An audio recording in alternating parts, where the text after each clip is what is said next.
Hey, everybody, welcome to the FreeMind Podcast. Our guest today is Andrew Tyndall of responsibletraining.com. Let's jump right in and learn about Andrew's story. Yeah, so we are an online training company. We specialize in food and alcohol training programs.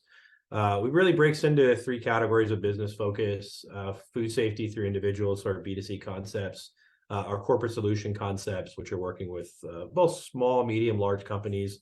Obviously, all those programs go in different directions. Very much a customized approach, whether it's technologically or content-wise, or just a whitelist page. We do a lot of different training concepts. So it's not just a one size fits all. And then our last mode is our health department solutions. We work with health departments. We partner with them to give them training apparatus to offer to their constituents, basically. The idea of health department, minimizing foot traffic, increasing revenue flow, really just having an answer for their people when they come in and say, hey, where do I get my course at? So between those three models, that's really what we build our focus into. Each one has its own, life in terms of where it goes every day. B2C, primarily our day-to-day flow. People come to the website, they buy a training course, they take it, they certify, they leave with a certificate. B2B, same thing. Thousands of people coming to us, but they're all guided through their companies. And then health department, a little more of an external concept like B2C, in that random people are coming to us, not necessarily associated with anything, but they are guided by the health department. And so that's really, over the last 4 or 5 years, that's kind of been our identity. We actually go back to 1999. My mom started the company originally. At that point, it was operating out of the back of a car. She would drive to restaurants and do training on site, which was really pretty standard back then. And it was a good business model, made good money. But it obviously scalability is impossible. So in 2004, she started looking into the idea of doing some sort of online training concept.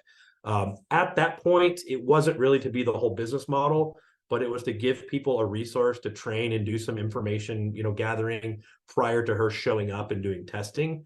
And so it kind of ballooned from that concept of, hey, here's an online training concept to, hey, back then it was all alcohol training. Here's some food information. So we were actually the first company in 2004 to ever offer a food handler program.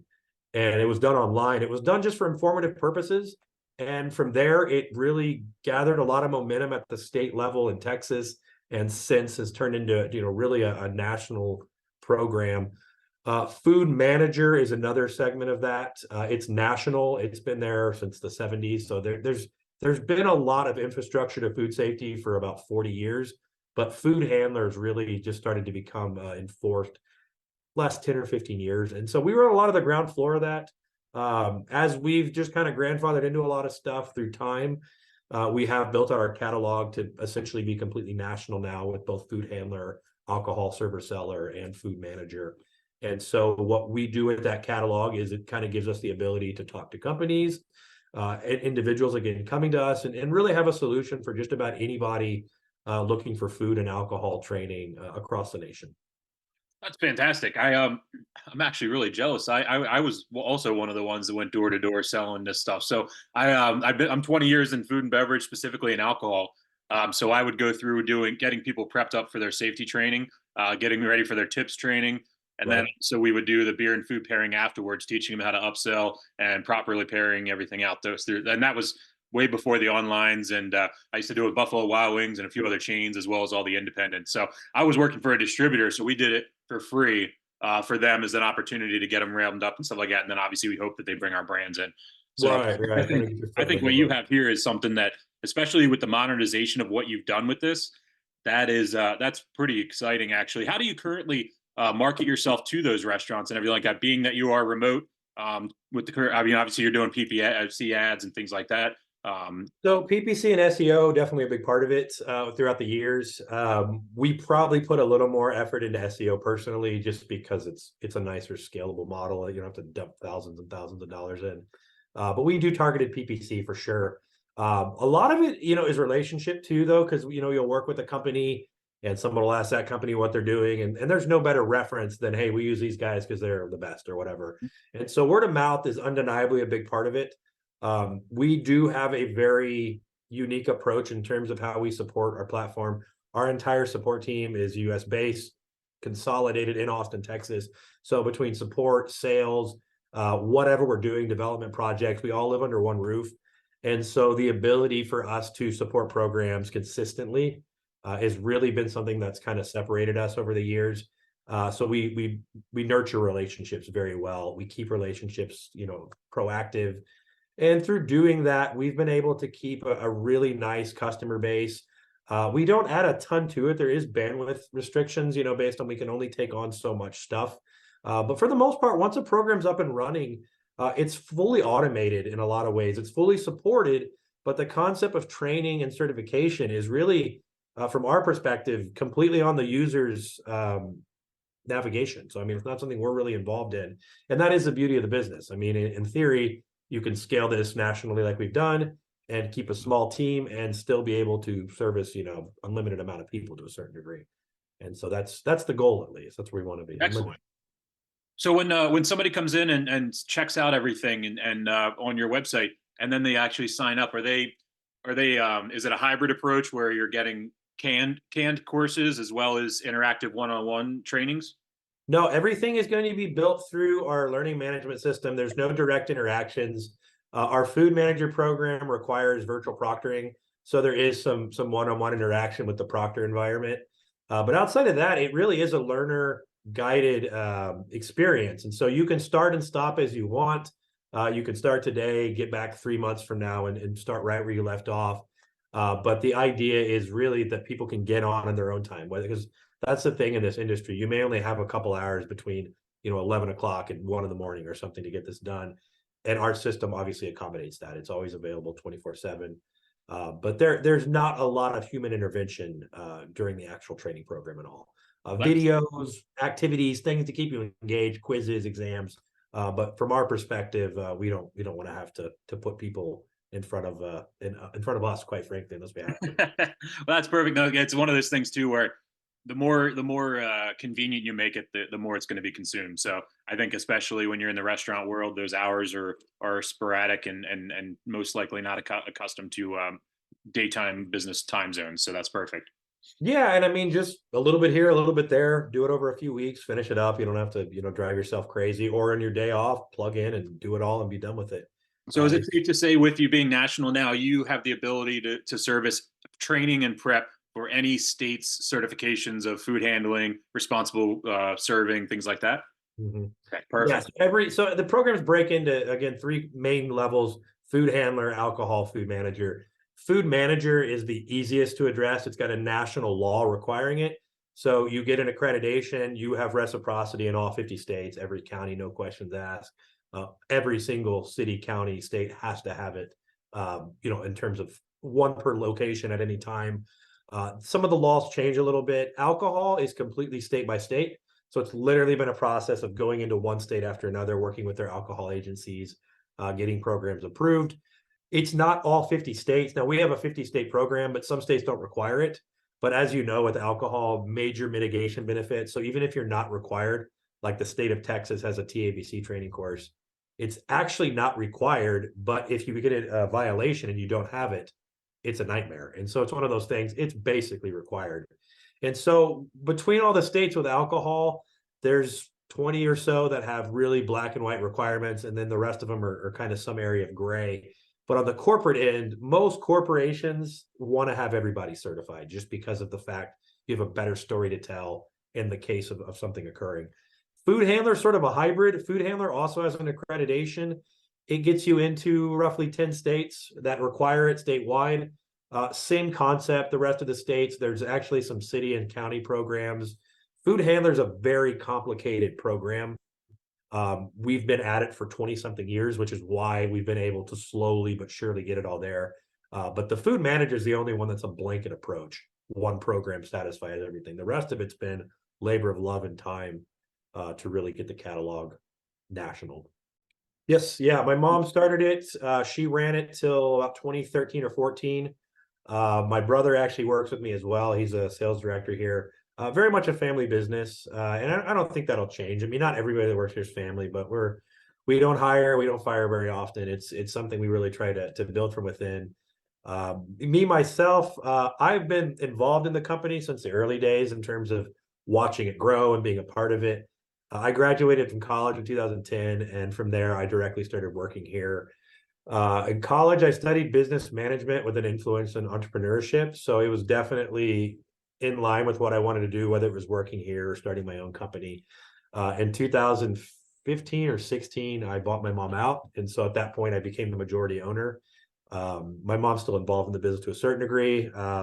Multiple family members work in the company. But for me, my story started after college in terms of really being directly involved. I started out more of a support and sales role, got to know the customer base. We didn't have a lot of company direction back then. We didn't have a lot of competition either. So it was a little easier world. So as I started to understand what we were doing and what we weren't doing, that's where I started to provide a little bit of value. Let's start focusing on corporate solutions concepts. Let's start figuring out how to get companies working with us just because of the volume and the consistency there. And then the B2C stuff, that was really nothing to do with my job in the early days, other than supporting, calls and stuff. But as we, got more into this and figured out SEO, and we've brought on people to handle most of that, to be honest, but it is something I'm a little more aware of and involved in now.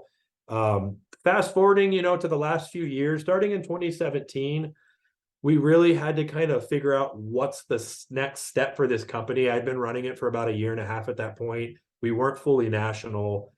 We weren't writing a lot of course content either, which was a really big problem. And so from 2017 to 2020, we really focused on how to build accredited, standardized content. And that got us really rolling. From 2017, we were in maybe 2 states. We had 3 programs, to where we are now. We're in 50 states with, I don't know, 150, 200 programs. And all our content is organically created in-house, managed, so we don't outsource anything. And that's really become kind of our company model.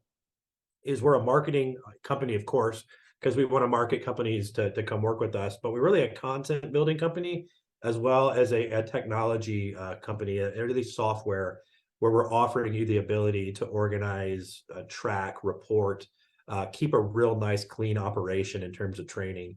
And so starting in 2020, then we really started looking at technology and how to get technology working and pairing with this content better. And as we get to 2024 next year, we're actually deploying our brand new system.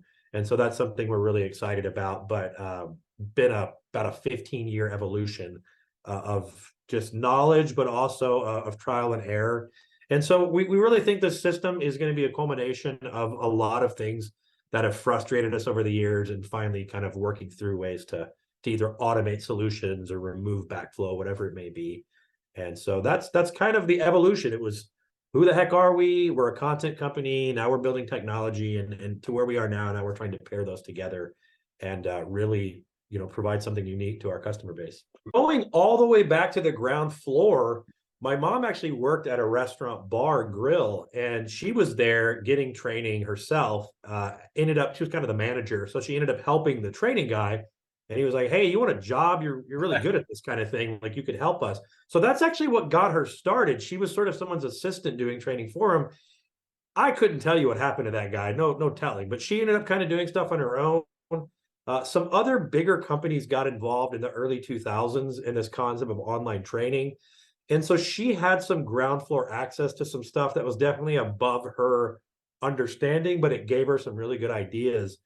And so from probably 2004 to 2008 was really an important time for this company, because it wasn't really a company at that point. It didn't even have an LLC. It didn't really have anything. We just had a website URL. And the concept really started to grow through a couple different companies, one of which we still work with today, called Lowe's Farmers Market. And I bring them up because they're awesome to work with, but they saw an opportunity before it was there, and they kind of gave us a shot at it. And because of that, we've been able to really grow through that concept. And then another really cool company about 3 or 4 later was Chewy, 3 or 4 years later, and Chewy's.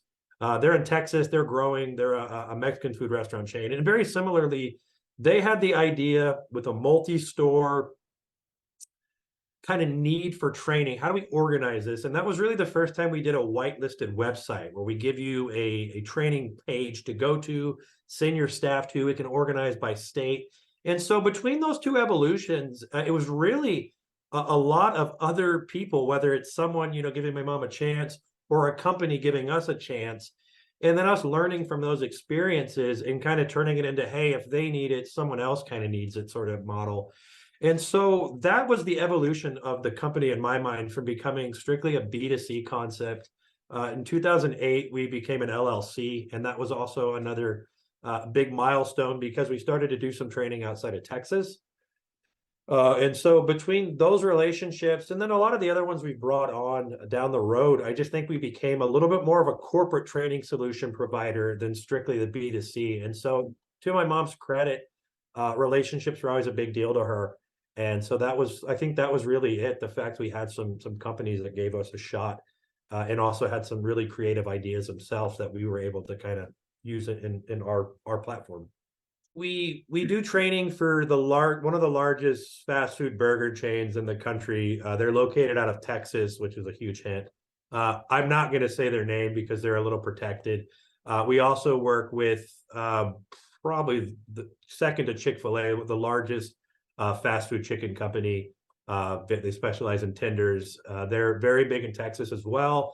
And so those have come on lately in the last 7 or 8 years. And those have really been the kind of the next level up in terms of they're almost in all 50 states and, just working through. But even Chewy's has absolutely exploded. When we first started working with Chewy's, I think they were, and I don't know the number, maybe 50 locations or something, but they were definitely only in Texas. And now they're in, I don't know, 20 states, 15 states.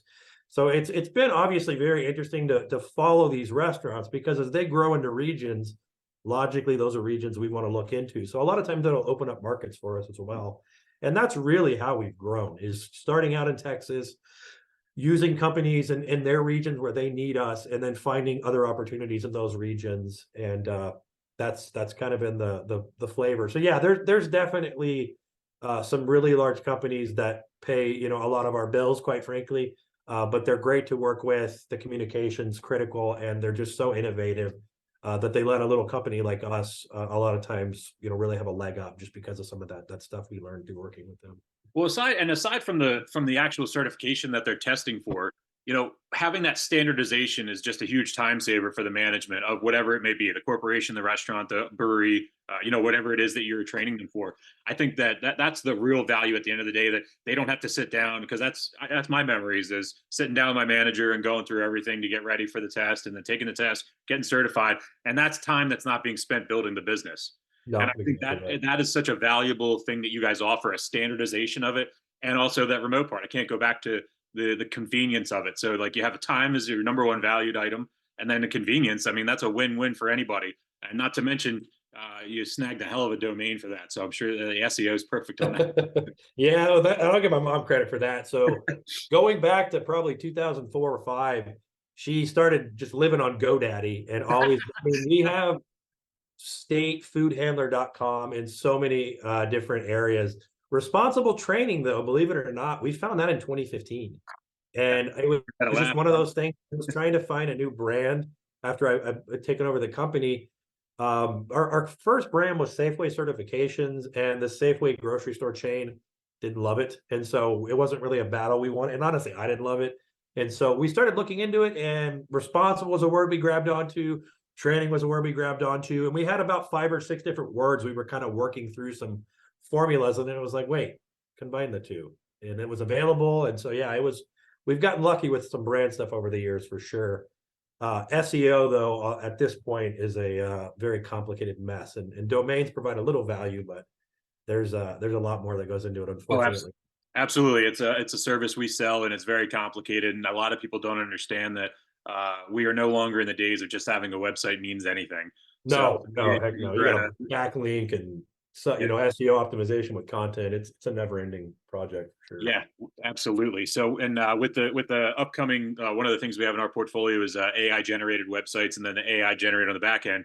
So it's one of those things where, again, it's time and convenience and everything like that. We're offering that daily refreshing of it and self optimization of the website. And but it's one of those things where it has to be a daily attention. You can't just let a website sit for a month or anything like that. So you guys are fantastic with that. And even when going through Google, getting ready for everything and doing the research prep, you guys pop off at the top on everything and the keyword, all the relevant keywords. So whoever's managing your SEO is doing a fantastic job. I'll let Jessica know. She'll love tell Jessica kudos for sure. Now, I did check over and I was looking through and kind of thinking about how would someone, when they reach out to you, are they looking, what should they expect? A customized quote, or is that standardized as well, but per user? And then It I just guess depends. I it's a mean, loaded question on the various certifications. So, if an individual's coming to us, all our pricing is built on the website. They can pay with a credit card, no questions asked. If a corporation's dealing with us, it just depends. If you have 5 people to train, you can come on the website, you can buy 5, and the system will automatically know based on that purchase concept that this is a managed license concept. So anytime you buy more than one of a single course, it's going to follow that path. It's going to give you a registration tool basically to where you can assign employees in bulk. You can track certification status. You can basically, that's kind of the small scale way of doing it out of the box. That can grow within that model to be pretty dynamic. But as I said, I mean, we also work with corporations to where they have dedicated LMSs that do nothing but just churn out training just for that company. Harris County Health Department is our biggest health department partnership, and their entire system's completely independent, top to bottom. And so with that aspect, they can get way more customization. Some people don't want that. Some people don't care about the customization. It's just like, hey, I need a place, I need to buy training, and I need to get it done. And so we kind of have models to fit in there. Anytime we talk to someone, we start with a phone call on the corporate end usually, even if it's buying 5 courses. Oh, well, no problem. Route to the website, buy 5, here's a 10% discount or something. But once you talk to people, we really try to get an understanding of their goals, what they're trying to do with the program.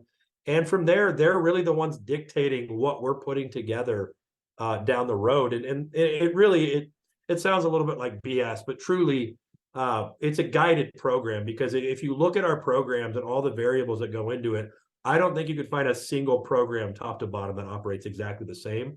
And that's just kind of the proof of that concept, that it really is a ground up approach for most of them.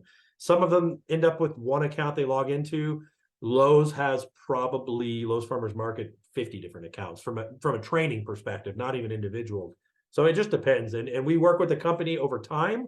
So they kind of evolve with them as well. As I said, when we started with Chewy's, they were in Texas. Now they're in 20-something states or 15 states. And we've just added to the program and added content and, really grown with them in that capacity. And that's kind of our process right now, for sure. that's perfect. And honestly, from your standpoint, I'm sure obviously you follow the trends of online consumption and education, and it's something that fascinates me completely with the growth trajectory that even it's already had, as well as where it's projected to go over the next 5 years. So I think that you guys are prime and just sitting in the right spot. And also for everybody listening, just so they know too, we talked a lot about food service and food and beverage. But I see here you guys have childcare courses, you have forklift safety training, allergen training, underground tank storage operator training, and everything like that too. So outside of that, especially for those listening here, a lot of warehouse operators and owners and distribution, forklift training. We've all been there. It's a lot of times Right. you're down with the guy and working it through. Yeah, you still got to do that. Obviously, he's not going to watch a video and learn how to do a forklift, but some awesome opportunities there for somebody that wants to get us standardized training to help their guys get through there, and girls. Yeah. I mean, it just comes down to resources. We're also looking into cannabis tender right now, which is for all the legalized weed states,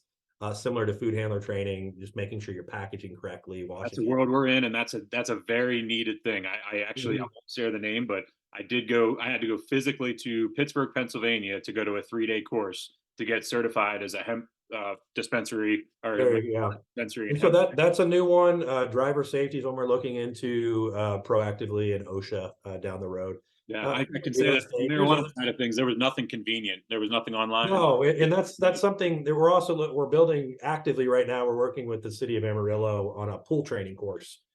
Pool training's been done in a very archaic way for a long time. It's online, which is nice, but it's completely dependent on human interactions throughout the program. And the truth is, when you're doing online training, there's not a lot of benefit from watching a live person necessarily. As I said earlier, that you can't pause, you can't take breaks, you can't reinforce. Hey, what did he say? I don't have the ability to go back and reorganize my thoughts around stuff. So our pool training course, we're kind of revolutionizing, we hope, the way pool training is done, in that it can be more online, but it's more interactive, it's more engaging, and there's a lot of video concepts that allow for retention, both initially, but also in recap. And I think that's a big problem with a lot of training right now. It's a one-way path. You start and you get to the finish and you take a test. That's not how a lot of people learn. And that's something we do with all our programs. They're completely unlocked as you progress through them. So as you go from lesson 1 to lesson 2, you can always revisit information. All of our quizzes are built with recap concepts so that if you miss a question, not only does it tell you it's wrong, it'll also allow you to go back into that learning environment and recap the information in which covered that question, and basically highlighting why it was wrong. And the idea is we don't want learners to get to the exam and be like, where was this information? We want it to be challenging. We don't want it to be easy, but we want you to take our course and feel comfortable taking our test. And that's generally, that's something that a lot of programs don't do. Food Manager, we just developed it. It's strictly an exam. It is designed to work with any course out there, and it will, and it's great.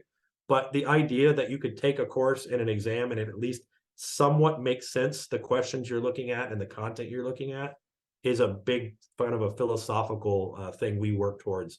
And a lot of companies don't. A lot of companies just pump out questions based off domains and job tasks, and they lose a lot of the common sense of why is this here? How does this link?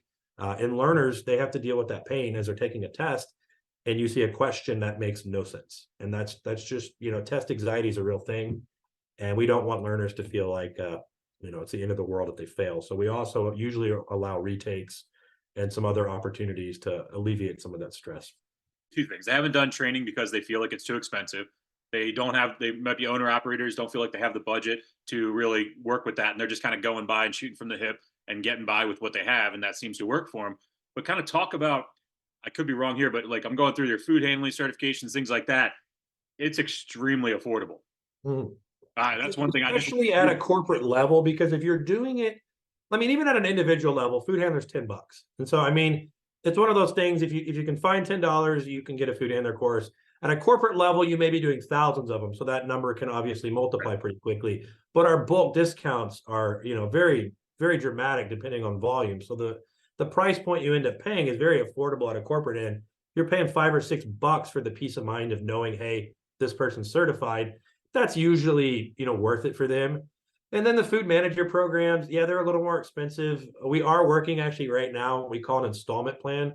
It's for B2C, so that individuals that can't really shell out $75 or $100 right now, they pay $25 up front and then some sort of follow-up schedule of payment on the back end. Just because, again, sometimes the $100, really messes up your budget, but if you can break it down a little bit, maybe it's not as painful.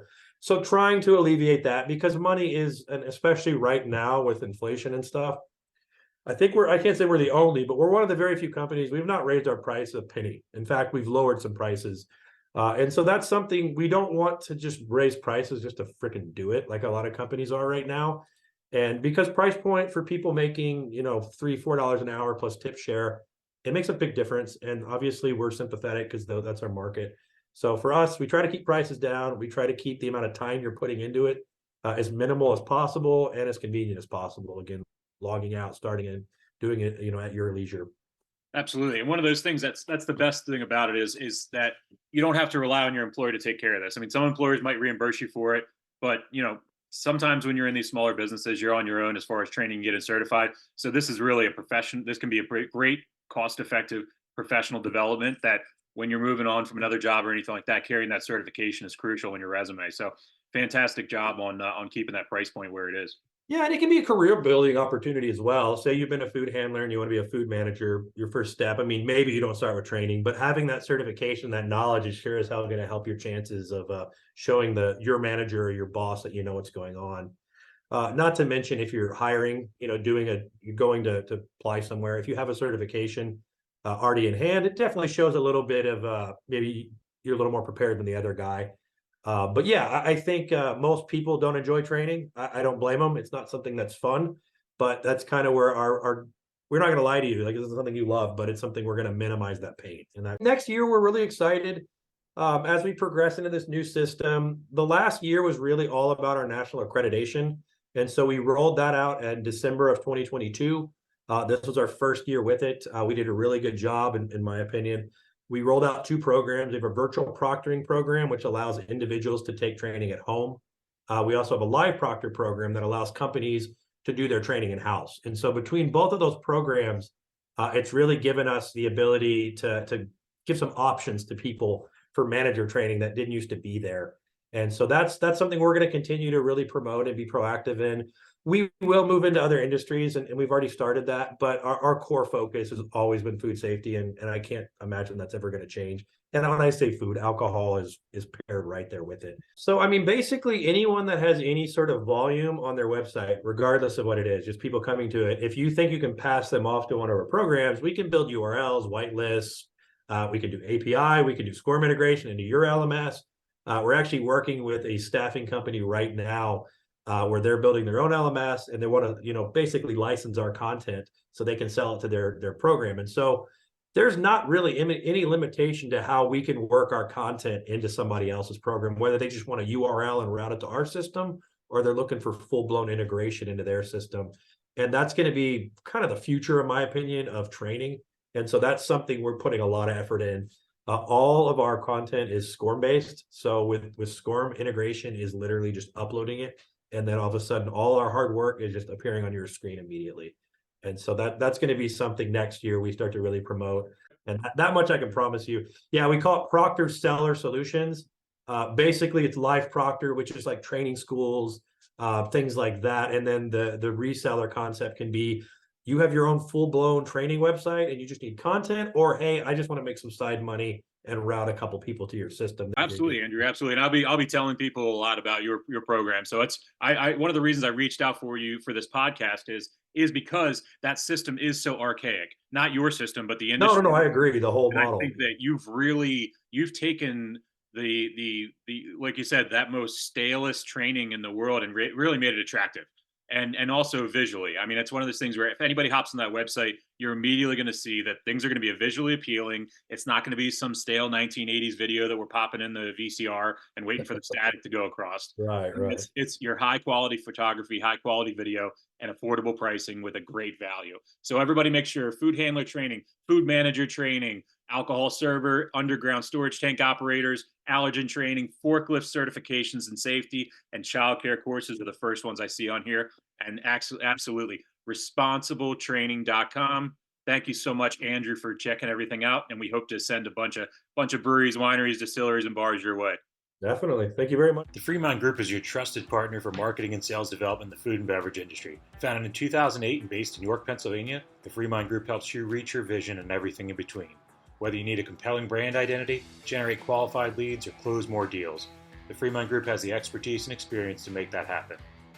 Visit our website, www.thefreemindgroup.com, and